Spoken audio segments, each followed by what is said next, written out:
Hello મિત્રો, સ્વાગત છે તમારું અમારી યુટ્યુબ ચેનલ ગોસાઈ ભરત પર।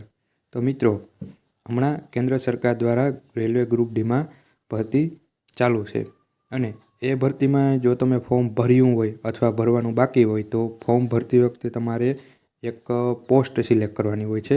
જેમ કે આ ભરતીમાં ટોટલ 14 પોસ્ટ છે, એમાં તમારે પહેલાં કઈ પોસ્ટ ઉપર નોકરી મેળવવી તે સિલેક્ટ કરવાનું હોય છે। તો કઈ પોસ્ટમાં શું કામગીરી રહેશે, તમારે કઈ જગ્યા ઉપર કામ કરવાનું રહેશે, તે તમામ માહિતી આપણા વિડીયો દ્વારા તમને આપશું। તો આ વિડીયોને સંપૂર્ણ વિડીયો જુઓ, આખો વિડીયો જુઓ અને શું સંપૂર્ણ માહિતી છે તે આ વિડીયો દ્વારા અમે તમને જણાવશું। તો તમે જો અમારી ચેનલમાં નવા હો તો પહેલાં ચેનલને સબસ્ક્રાઈબ કરો, જેથી આવી અવનવી માહિતી તમને મળતી રહે, અને વિડીયોને લાઇક કરો અને આગળ શેર કરો, જેથી અન્ય લોકો પણ આ વિડીયોનો લાભ લઈ શકે। તો શું છે આની સંપૂર્ણ માહિતી તે આ વિડીયો દ્વારા મેળવીએ।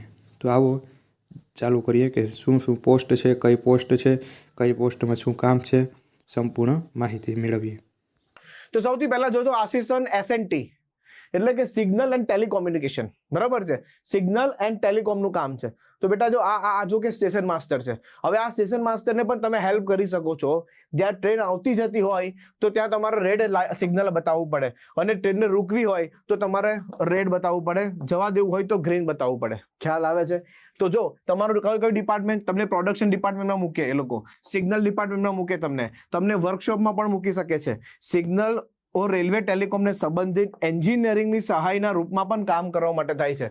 એટલે કોઈ એન્જિનિયર હોય એના સહાયના રૂપમાં પણ કામ કરવાનું થાય, અને સ્ટેશન માસ્ટરના પણ સહાય રૂપમાં કામ કરવાનું થાય। આસિસ્ટન્ટ વર્કશોપ, બરાબર છે। હવે જો આ વર્કશોપ છે જ્યાં ટ્રેન બનતી હોય, બરાબર છે, કોચિસ બનતા હોય, વર્કશોપ હોય, અને ફિલ્ડ વર્ક, આ જે વર્કશોપ છે એ વર્કશોપની અંદર તમારું કામ હોય। આ તમે બધા જે દેખાય બધા ગ્રુપ ડી ના વિદ્યાર્થીઓ દેખાય છે, બરાબર છે। લોકોને પ્રોપર ટ્રેનિંગ આપવામાં આવે, કેવી રીતે વર્ક કરવાનું છે પ્રોપર ટ્રેનિંગ આપવામાં આવશે, બરાબર છે। એન્જિનિયર હોય, હવે આ ટ્રેનિંગ તમને કોણ આપશે? તો તમારી જ ઉપર જુનિયર એન્જિનિયર હોય, બરાબર છે। રેલવેમાં એક બીજી પોસ્ટ આવે જેઈ, જુનિયર એન્જિનિયર।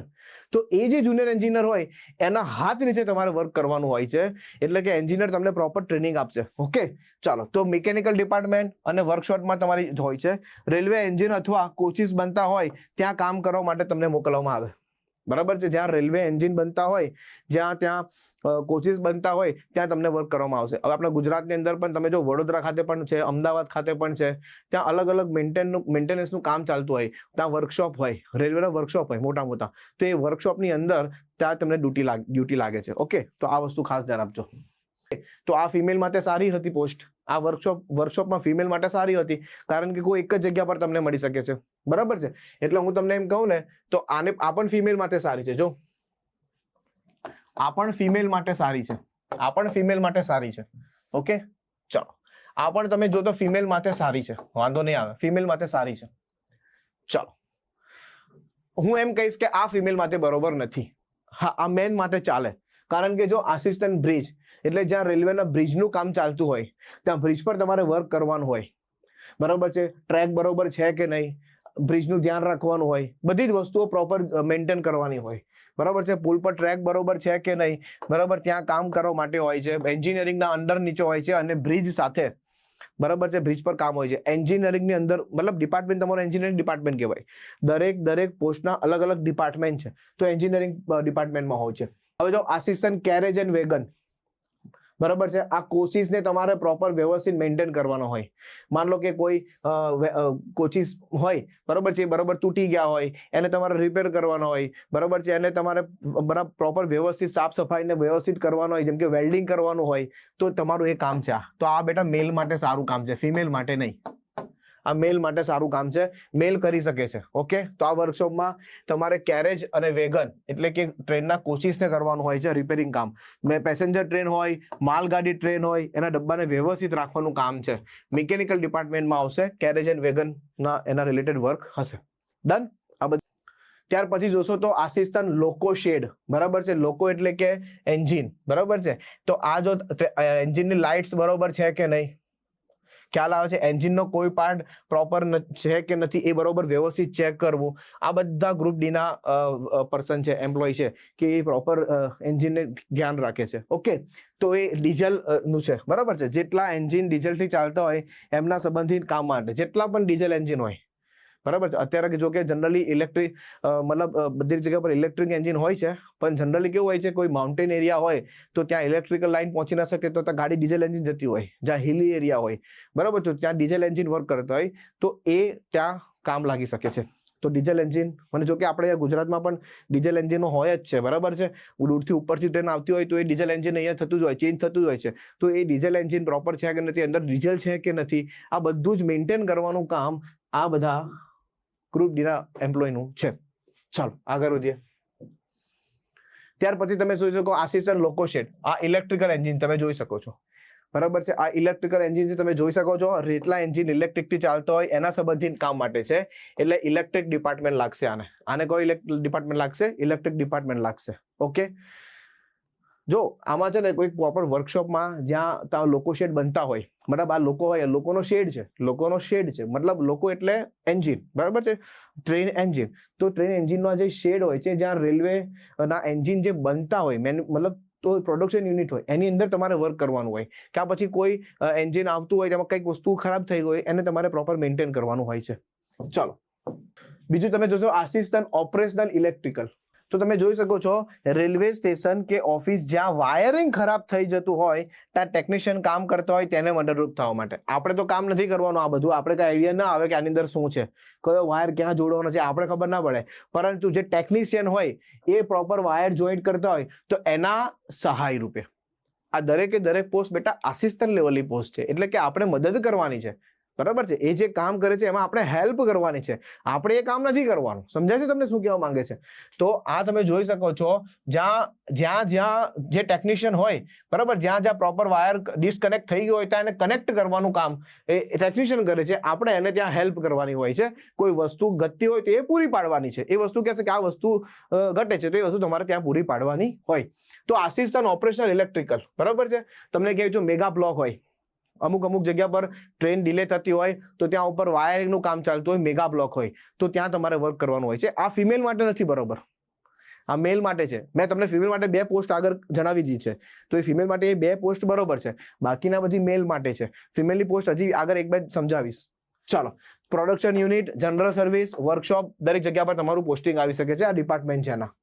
ચાલો, આસિસ્ટન્ટ પીવે, બરાબર છે. ટ્રેકને વ્યવસ્થિત કરવા માટે આસિસ્ટન્ટ પીવે નો ઉપયોગ થાય, બરાબર છે. આ જે ટ્રેક છે એ ટ્રેક બરોબર જોઈન્ટ છે કે નહીં, ત્યાં કોઈ તૂટફૂટ નથી ને, ટ્રેકને પ્રોપર કામ પીવે. આ બધું જો તમે જોશો અલગ અલગ મશીનરી લાગેલી હોય બધી અહીંયા ટ્રેકની આસપાસ, બરાબર છે. આ બધું કામ તમારે ત્યાં જોવાનું હોય. તમને કોઈ મોટા રેલવે સ્ટેશનની આસપાસ તમને તમારી પોસ્ટિંગ આપી દેવામાં આવે અને ત્યાંથી થોડા કિલોમીટર અંતરે તમારે આ વસ્તુ ચેક કરવાની હોય કે ટ્રેક બરોબર છે કે નહીં. તો આસિસ્ટન્ટ પીવે ડિપાર્ટમેન્ટ છે, એન્જિનિયરિંગ ડિપાર્ટમેન્ટ જ ભાગ છે. ત્યાર પછી આસિસ્ટન્ટ ટીએલ ઓર એસી વર્કશોપ.